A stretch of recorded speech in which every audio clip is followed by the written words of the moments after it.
In the 24D NJ series, this is going to be where you're going to dump your tanks as well as connect to city water. I'm going to go over a few different steps. I'm going to start with how you can connect to city water, and then I'll go into dumping your tanks. Inside this model, you have the capacity to connect to city water and bypass the freshwater tanks in your motorhome. Your fresh tanks inside this vehicle are 40 to 50 gallon capacity, so you do have quite a larger tank than some of our other models. But city water connection is offered at most campsites depending on the availability. That will allow you to utilize water without having to measure the water inside your freshwater tanks. You're going to connect your hose to the freshwater inlet inside the vehicle and then connect it to your water source and turn on the water. When utilizing city water, you do not need to use your water pump, for the water coming from the city source is already pressurized. If you need to fill your freshwater tank, you can do it from the city water inlet. You just need to turn the knob from normal to tank fill. I'm now going to take you through how you dump your tanks inside of a Class C motorhome. In the Winnebago View and 24D and J models, your tank comes out of one pipe here, located right here.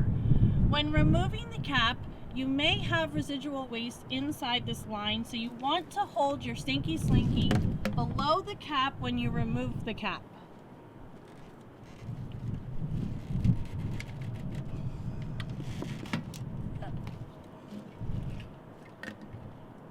Once you remove the cap, you'll attach the stinky-slinky and make sure your other end is inside the hole at your campground.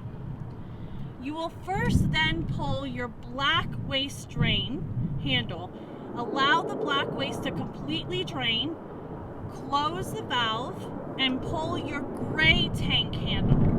This essentially will rinse the waste out of your hose into the ground.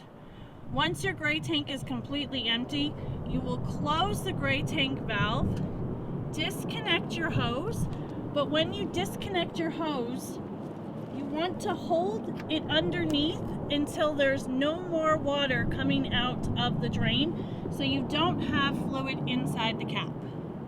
Once there's no more fluid, you can then close your cap, close your compartment doors, and head off towards your next adventure. On the other side of the compartment where we just talked about your gray and black tank, this is where your power cord is stored.